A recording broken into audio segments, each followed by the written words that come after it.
This is horrifying. Yeah, imagine how we feel. Why don't you tell us where she is so we can make sure she ain't being a danger to herself or others?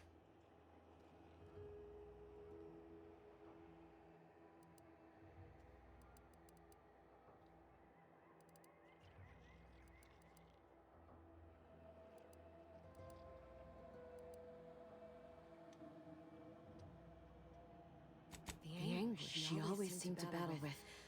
I fear it may have finally overwhelmed her. And could likely be what's driven her to her present course of action.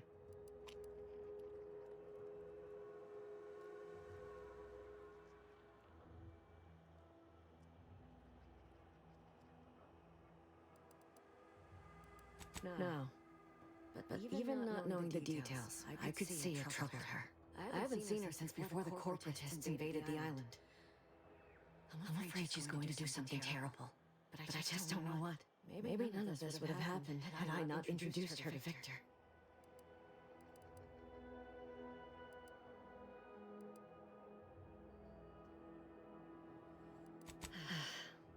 Victor's an Order archivist. We were all friends for a time. But then, shortly before the schism, they started talking to some others inside the Order. That's when things became tense. I started to become uneasy, scared, really. She kept getting angrier with the Order the more she worked with Victor and her other contacts. On top of everything else, it became just too much for me.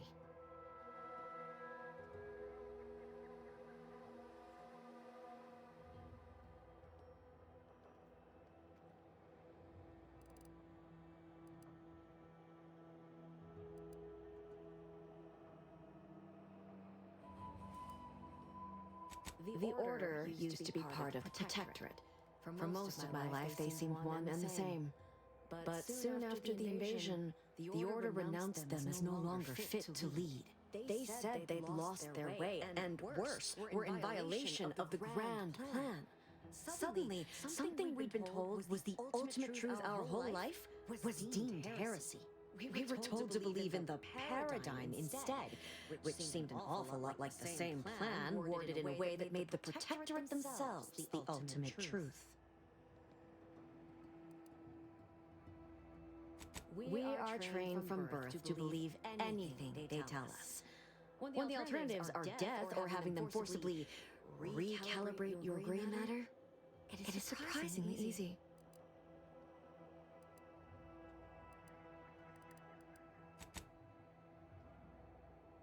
Oh, that's how you. Okay.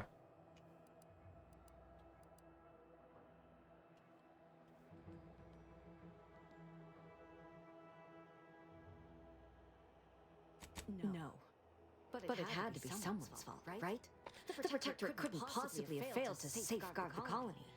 And they had to answer the accusations the Order leveled at them. We became friends when she... Well, she saved me. I'd said something without thinking. Must have been distracted. We all know to watch every last word we say. For some reason, she interceded on my behalf with an arbiter. And she convinced him he didn't hear what he actually did. No one does that. Boy, I didn't think anyone could.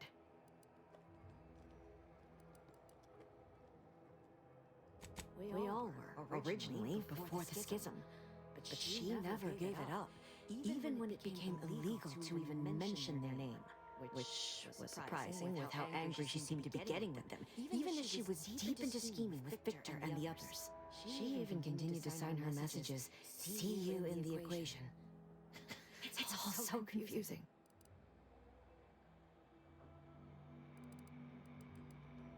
What do you mean? It was where she worked, one of the Protectorate's communications hubs. She didn't speak of it much, at least to me. She may have spoken to Victor about it. She ain't the only one.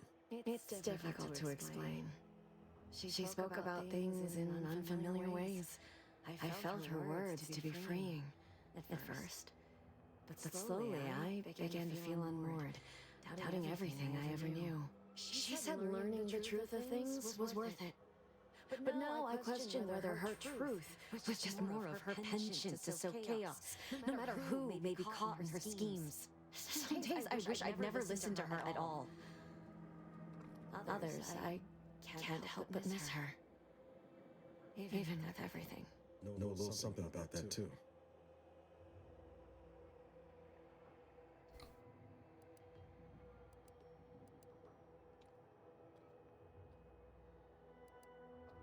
I did try to.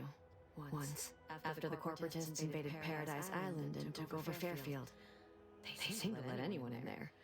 Some boisterous fellow even tried to recruit me.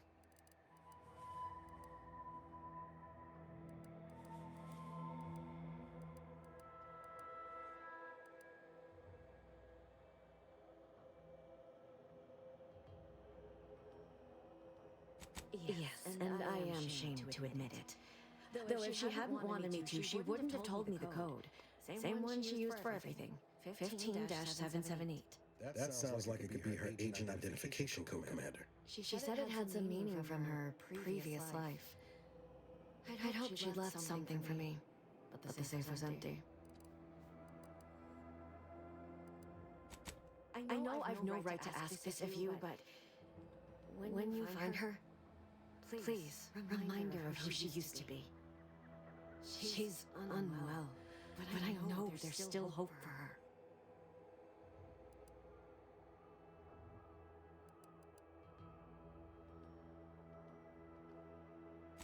That's all I can ask.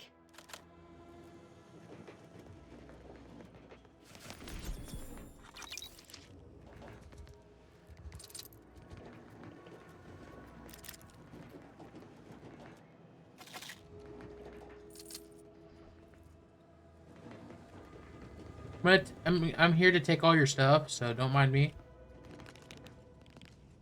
And my knees are cracking. Can you fix that?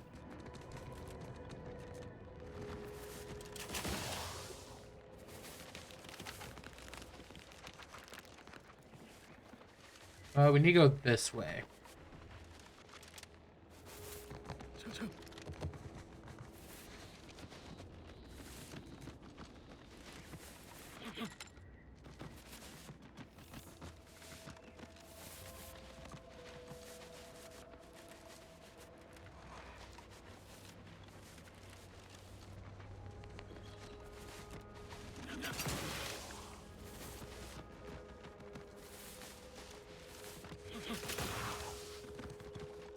I mean, I'm just getting further away from it, though.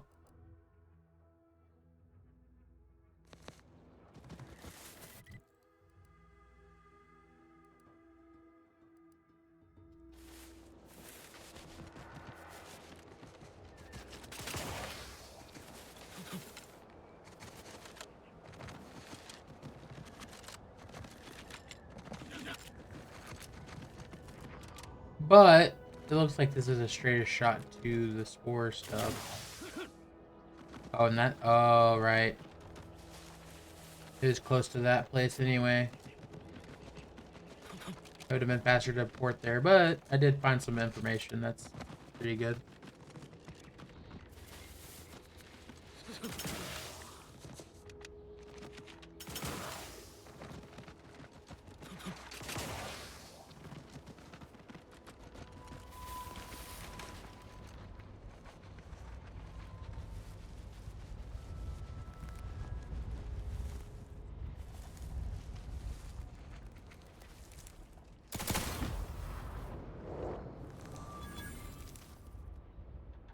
Take the heat off him, Commander. Just say when.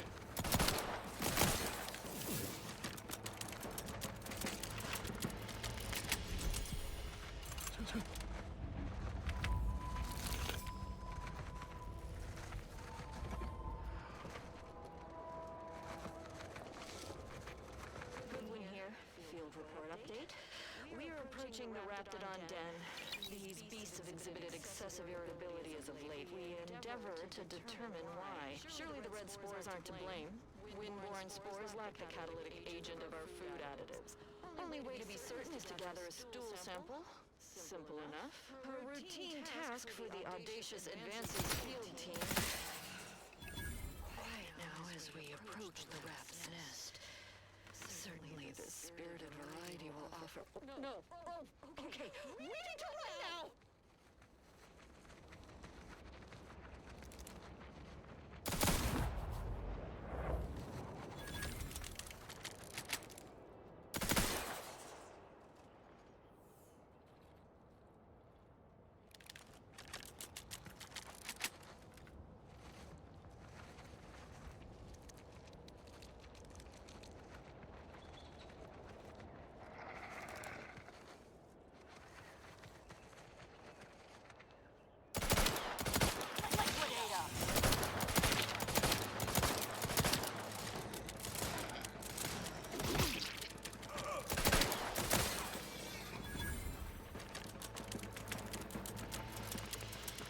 Your legs are gone. We can fix that though.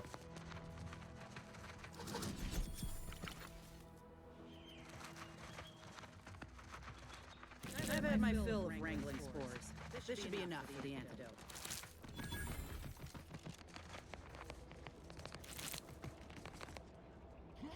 Incendiary triple barrel shotgun.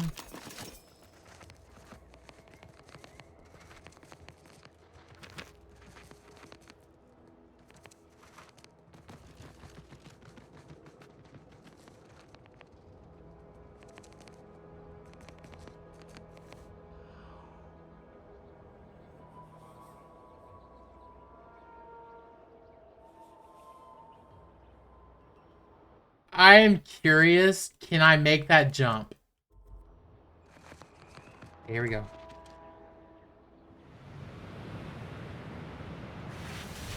That's a no. That's a double no. It's good. It's a good test whether I can do that or not. But I think once you jump a certain height, it doesn't let you save it. The momentum. Okay. What's that?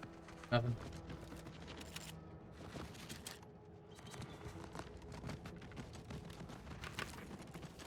Oh, what are you? Immune soul?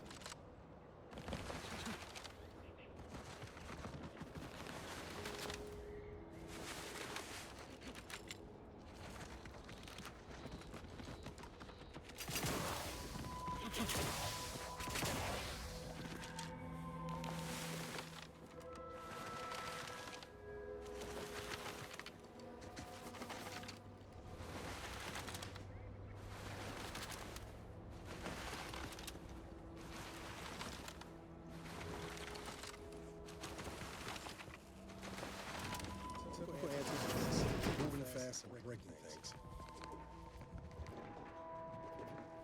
My most favorite least homicidal subordinate. How's all our field work progressing? It's good. I have the data cartridge and a fresh force sample. Absolutely gorgeous. Look at you. And to think I just forcibly coerced the first gormless dunderhead who walked by and found you. Lucky me. Now, first things first. Place the data cartridge in the drawer for me, right here, in the slot below my intercom.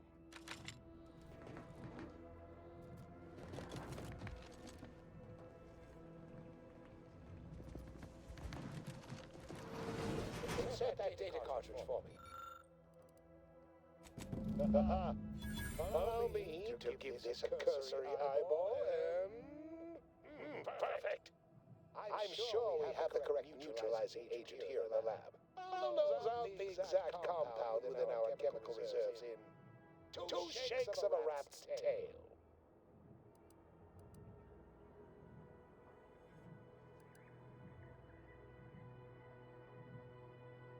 Well, it's a textbook example of the medulla oblongata wagging the cerebellum.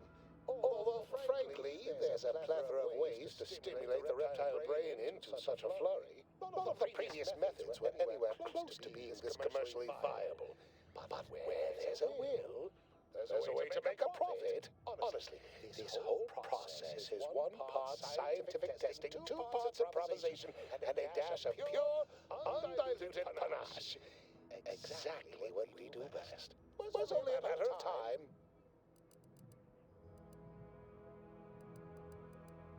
Normally, I'd say